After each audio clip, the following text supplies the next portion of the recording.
Hi guys, welcome to my watercolour channel. I'm Karen Rice. This is going to be a simple step-by-step landscape watercolour tutorial suitable for beginners, packed full of fun techniques. Let's get started. I'm using 300 grams watercolour paper and I've sketched out an outline of this landscape scene. I've also masked out some light areas, including the sheep in the left-hand field. A full list of all the materials I'm using, colours and the photo link can be found in the description below. I'm mixing up some colours for the sky using ultramarine and some cerulean. So I've mixed up about 50-50 ultramarine and cerulean at the top and just cerulean on its own at the bottom there, and also a little bit of cerulean and pink, and I'm going to use that sort of colour for the horizon area to create depth in my painting. So I'm wetting the sky area there with my 1-inch flat brush. I'm going to paint the sky wet in wet.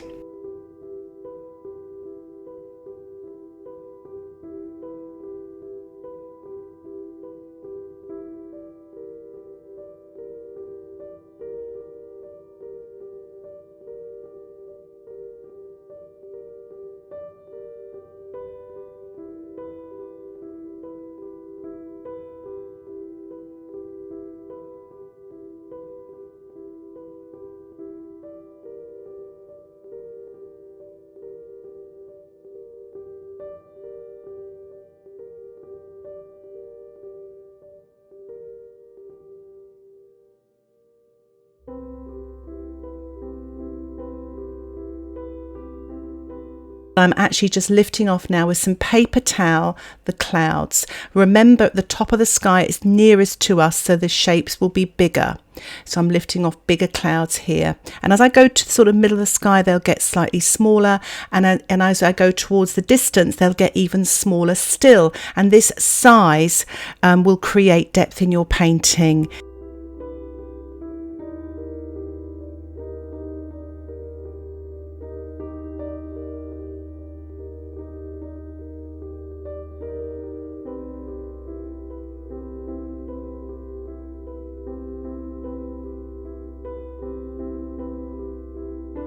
So what I'm doing now is I've mixed up a blue-green, so I've used about 80% ultramarine with about 20% cadmium yellow, and I'm painting the fields below. Remember, I've still got a tilt, so that's good because there's no way that this is going to run back up into my sky, and I've deliberately kept away from touching the sky area as well.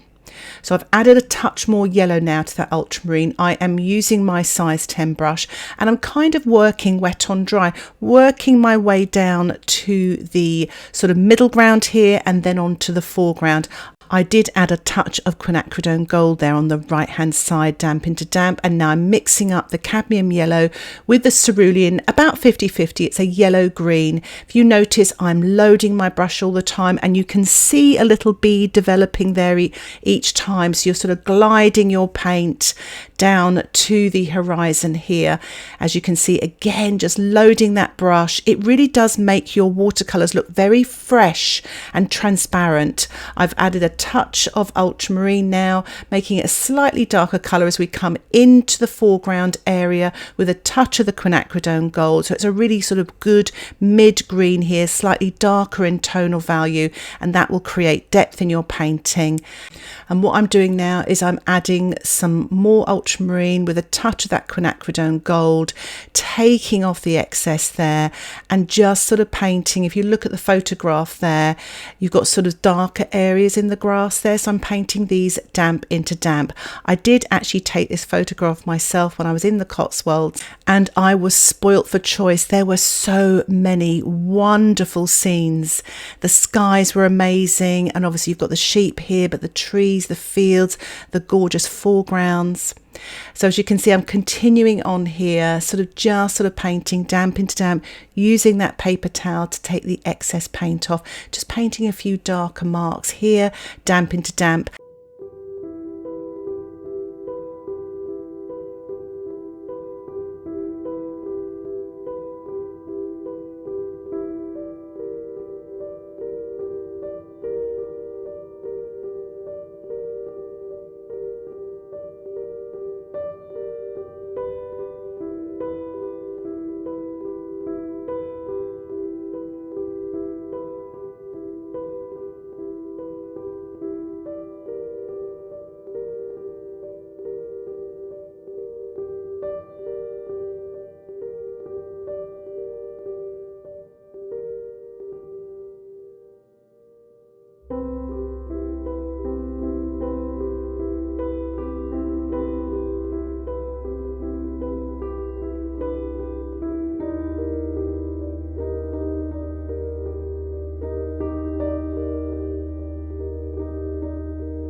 For those of you that like using brush show, I'm just going to use a touch of this in the foreground. Remember, with brush show, less is more. So a little sprinkle of that olive green onto damp paper. So I'm using a little bit of sea salt here crushed, and I'm sprinkling that onto the damp surface. I'm going to allow that to dry naturally. I'm using a synthetic sponge here, and I use this in one of my recent tutorials about painting trees, so I'll put a link for that in the description below. But I've mixed up a yellow green here for the large tree on the left, and it's quite a milky consistency. I've wrung out my sponge in some clean water there so it's damp, and I'm using this yellow green, the Cerulean and the quinacridone gold, about 50-50, and I'm sponging this very gently onto the tree here. And as you can see, I'm fully loading my sponge each time as well. So I'm mixing up a darker green here, the ultramarine with the quinacridone gold, loading my sponge, and I'm going to sort of very gently sponge damp into damp. Could be a little bit wet into wet as well. Just some darker areas, and that's really towards the bottom of the tree and a little bit to the left. So while that's drying off a little bit, I am mixing up some ultramarine here with a little bit of cadmium yellow. As you saw there, I took off the excess paint onto my paper towel. I'm using the side of my brush, and it's a dry brush technique to create some texture at the top, and I'm dropping some darker paint at the bottom there, wet into wet. This is ultramarine with a touch of yellow watered down, and I'm going to paint this wet on dry with my size 4 brush. It's a much cooler colour and it will recede, just adding a touch of dark at the bottom of those trees, wet into wet. So I'm varying my greens here. This is slightly more yellowy in colour, so I've added the ultramarine with a touch more yellow, just working my way on and varying the shape, the sizes, pretty much following the photograph. And what I love about the photograph is I decided to leave all the trees and, you know, landscape to the left, and I've concentrated on this sort of square painting. I don't often paint squares, but I thought it'd be quite nice. And as you can see there, I've painted the lighter sort of yellow green to the right hand side, and because the light's coming from above to the right, and I paint a little bit more of shadow colour to the left hand side, still using a little bit of dry brush there as well, using the belly of my brush, and just sort of adding a few more darks here, damp into damp.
I know this isn't in the photograph, but I'm just lifting off with my plastic card while the paint's still damp, just to create a little bit of light and details here to lift some of the paint so it looks like lighter tree trunks. And I'm going to allow now the painting to dry. So I'm painting some shadows now underneath the sheep using a mixture of about 80 or 90% ultramarine with a touch of yellow, so it's a blue-green, and I'm painting this shadow colour directly underneath the sheep. I'm just using this shadow colour to sort of paint some darker marks here on the sort of field here just to the right, and working my way there to the sort of main larger tree and to the left. Mixing up here some burnt sienna and ultramarine about 50-50, and I'm using my size 2 round brush. I'm just painting just a very few little branches here and there. I'm concentrating on the tree trunk and the darks towards the bottom of the tree here, working wet on dry with my size 2 brush, again with that ultramarine and burnt sienna wash to create the darks there. This is a very sort of dark green, so it's ultramarine with quinacridone gold, and I'm just sort of painting this at the bottom of the tree. The tree here is the focal point, so I really want my darkest dark, which is at the bottom of the tree, against the light area of the grasses directly below. It works really well. I've watered down some of the cadmium yellow, and I've actually used a tiny touch of quinacridone gold, and I'm just spattering this sort of yellowy wash in the foreground to create the look of wild flowers. I'm going to allow my painting to dry again. Once the painting is dry, I'm just sort of removing some of the salt here, and I'm also going to remove some of the masking fluid using the framing tape. You can use a rubber as well, or even your thumb. And you can see all the light now. The sheep are sort of standing out a little bit more as all the lighter marks. So I'm going to sort of start back with the tree to begin with, just to sort of paint, or using my sponge again with this very dark ultramarine here, and just printing this dark colour into these sort of shadow areas on the tree. And I'm just adding a few more little darks here where the masking fluid was applied, just sort of softening it and painting some dark marks around it, or even over it if it's, sometimes I find I'm a little bit clumsy with masking fluid, so I'm just sort of pushing some of those back a bit. So mixing up here some burnt sienna and ultramarine using my size 2 brush. I'm just sort of painting a bit more shadow underneath the sheep using this sort of grey colour here. And I'm going to use a clean damp brush and just sort of blend some of that dark halfway up the sheep's bodies to create some more darks there.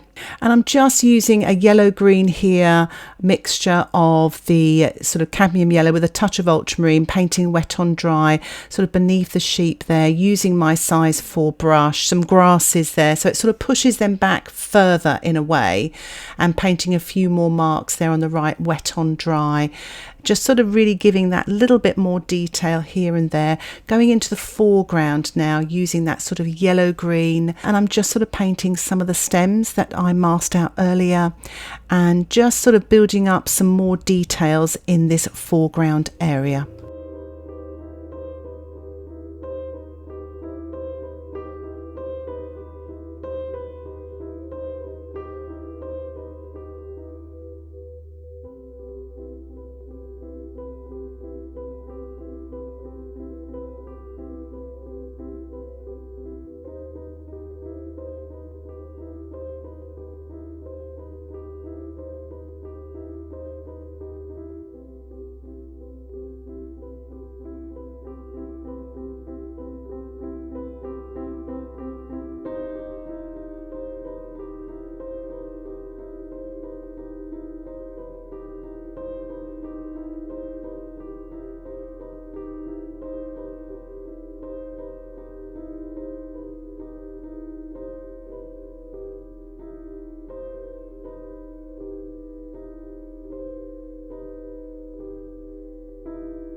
And I'm mixing up a darker green here. I've actually used the Prussian blue with some of the quinacridone gold and just glazing a little bit in the foreground area because I really want to pull that forward. I'm using my sponge as well to create some textures there. There were a few marks in the sky and I'm actually using those little marks there, little dots, to paint some birds using ultramarine and burnt sienna with my size 4 brush, painting wet on dry. So I'm going to allow my painting to dry, and what I'm using now is some white gouache. You can use white watercolour, white acrylic, and I'm just painting the top of the sheep there. I lost a little bit of light there and I want to exaggerate that so they look like sheep in the distant field there, painting this wet on dry. And I'm also painting some little white flowers as well in the foreground, wet on dry, just to give a little bit more detail and interest. And to finish off, I'm spattering some of this white paint to stop myself from overworking. I always find spattering helps me do this as well. You may want to cover your sky area if you are spattering to finish my painting. So I really hope you enjoyed that tutorial and that it inspires you to have a go at painting that particular photograph or something similar. If you'd like to learn more about watercolour, get access to exclusive content and downloadable outline sketches, why not think about joining my Patreon membership? Details about the membership can be found in the description below. Thank you so much for watching. Happy painting. Bye for now.